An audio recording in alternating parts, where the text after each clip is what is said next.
মাঝে, মাঝে নিজের পছন্দের জিনিস, নিজের ভালো লাগার জিনিস নিজেকে গিফট করতে হয়, তাই না? নিজের হ্যাপিনেস নিজেকে তৈরি করে নিতে হয়।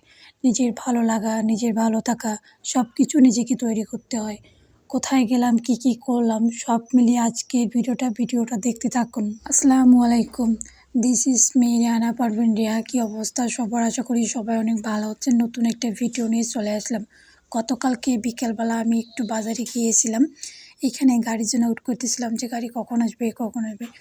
এই তো গাড়ি চলে আসলো। এখন আমি বাজারের দিকে রওনা দিব।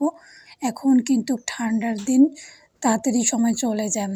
বিকেলবেলা মিষ্টি রোদ থাকে, ভালোই লাগে দেখতে। কথা বলতে বলতে আমি টুরিস্ট ভান্ডারে চলে আসলাম। এখন আমি ব্যাংকে যাব। আমার ব্যাংকে কিছু কাজ আছে, সেই কাজগুলো করব। যদিও বা ব্যাংকের ভিতরে ভিডিও করা যাবে না, এখানে নিষেধ আছে ভিডিও করা ভেতরে। তারপরে আমি একটু ছোট ভিডিও করছি বাইরে। এখনও ব্যাংকের কাজ অনেক বাকি, এখানে ব্যাংকের কাজ করতেছিল। ব্যাংকের কাজ শেষ, যদিও বা ভিডিওটা আমি ভেতরে করতে পারিনি।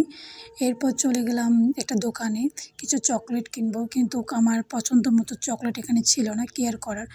এখান থেকে টিটমি চকলেট কিনলাম। টিটমি চকলেট কেনা শেষ। এখন আমি কিছু ফুল কিনবো আমার পছন্দ মতো।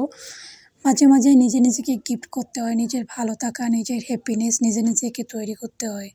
নিজের ভালো থাকা, নিজের ভালো লাগা সব কিছু নিজেকে তৈরি করতে হয়।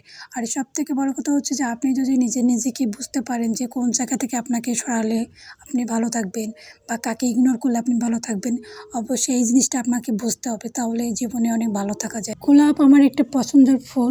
কার পছন্দের ফুল কমেন্ট করে অবশ্যই জানাবেন। আর এখানে একটা কথা বলি কি জানেন, মানুষ বলে না যে পছন্দের জিনিসের দাম অনেক হয়। আসলে তাই। যে ফুলটার দাম মাত্র ছিল 10 টাকা, সেই ফুলটা এখানে 25 টাকা যাচ্ছিল। এটা কোনো কথা? আসলে পছন্দের জিনিসের দাম এভাবেই বেড়ে যায়। যে ফুলের দাম কয়েকদিন আগে 10 টাকা ছিল, সেই ফুলের দাম 25 টাকা হয়ে গেছে। ভাবা যায় এটা? তারপর এখান থেকে একটা বুকে দেখতেছিলাম যে আসলে কোনটা বুকে নিলে ভালো হবে।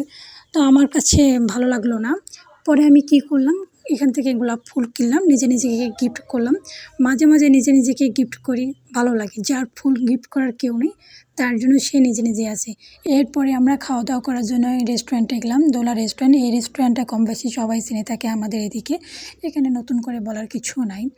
আমি যেই সময় গিয়েছিলাম সেই সময় পরিবেশটা অনেক ফাঁকা ছিল, দেখেন একদম কেউ ছিল না।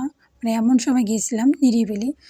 এরপর এখান থেকে খাবার অর্ডার করলাম। এখানে আমার সবথেকে ভালো লাগে চিকেন বিরিয়ানিটা। আমি এখান থেকে চিকেন বিরিয়ানি অর্ডার করলাম। সবথেকে বিরক্তকর কাজ হচ্ছে খাবার অর্ডার করার পর খাবারের জন্য ওয়েট করা 20 থেকে 30 মিনিট। এই টাইমটা একদম বোরিং লাগে। তো এই বোরিং টাইমটা পার করার জন্য আমরা কিছু ভিডিও করলাম, কিছু পিক তুললাম। আর আমার বান্ধবী তো ক্যামেরার সামনে আসতে চাচ্ছিল না, ও আসলে ক্যামেরার সামনে আসতে চায় না।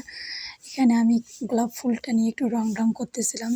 ওকে বলতেছিলাম যে ক্যামেরার সামনে আয়, ও বলতেছিল না ক্যামেরার সামনে আসবো না। কেউ যদি ক্যামেরার সামনে আসতে না চায়, তাহলে আমি তাকে কখনো জোর করি না ক্যামেরার সামনে আসার জন্য।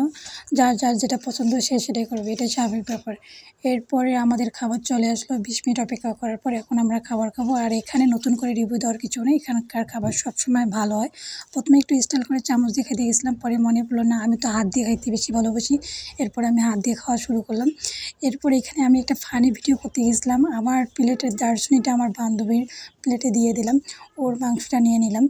আসলে এটা সিরিয়াসলি না, পরে ওকে ব্যাগ দিয়েছিলাম, এটা জাস্ট ভিডিও করার জন্য। আমাদের খাওয়া দাওয়া শেষ, আমি বিল পে করতেছিলাম। আলামিন আমার সঙ্গে ফাজলামো করতেছিল, বলতেছিল কোনো সিঙ্গেল মেয়ে যদি থাকে তাহলে আমাকে নক দিতে বলিও। তো আমি বললাম যে প্যারা নিও না, সিঙ্গেল মেয়ে থাকলে অবশ্যই তোমাকে নক দেবে। বিল পে করে আমি বাইরে বের হলাম।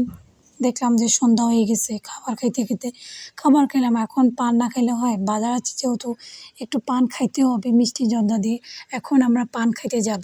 এরপর আমরা মামার দোকানে গেলাম। মামাকে বললাম যে মামা আমাদেরকে পান বেঁধে দেন। মামা আমাদেরকে পান বেঁধে দিল। পান কেনা সেই তো এখন আমরা বাসার দিকে রওনা হব। অলমোস্ট সন্ধ্যা হয়ে গেছে, আজান দিয়ে দিছে। আর সন্ধ্যার দিকে কিন্তু রাস্তাগুলো অনেক ভালো লাগে, তাই না? লাইটিং হয়, দেখতে খুব সুন্দর দেখা যায়। আর এখন হচ্ছে বছরের শেষের দিকে, নভেম্বর মাস চলতেছে, তো দিনগুলো অনেক ছোট। আর এখনকার ওয়েদারগুলো অনেক সুন্দর হয়। এই তো আমরা গাড়ির জন্য ওয়েট করতেছিলাম যে গাড়ি কখন আসবে, বাসা কখন যাব। তারপর অনেকক্ষণ থাকার পর একটা অটো আসলো। আমি এই তো অটোওয়ালা মামাকে বলতেছিলাম যে মামা যাবেন? মামা বলতেছিল যে কোথায় যাবেন? তারপর এই তো আমরা অটোর মধ্যে উঠলাম। এখন আমরা বাসার দিকে রওনা হব।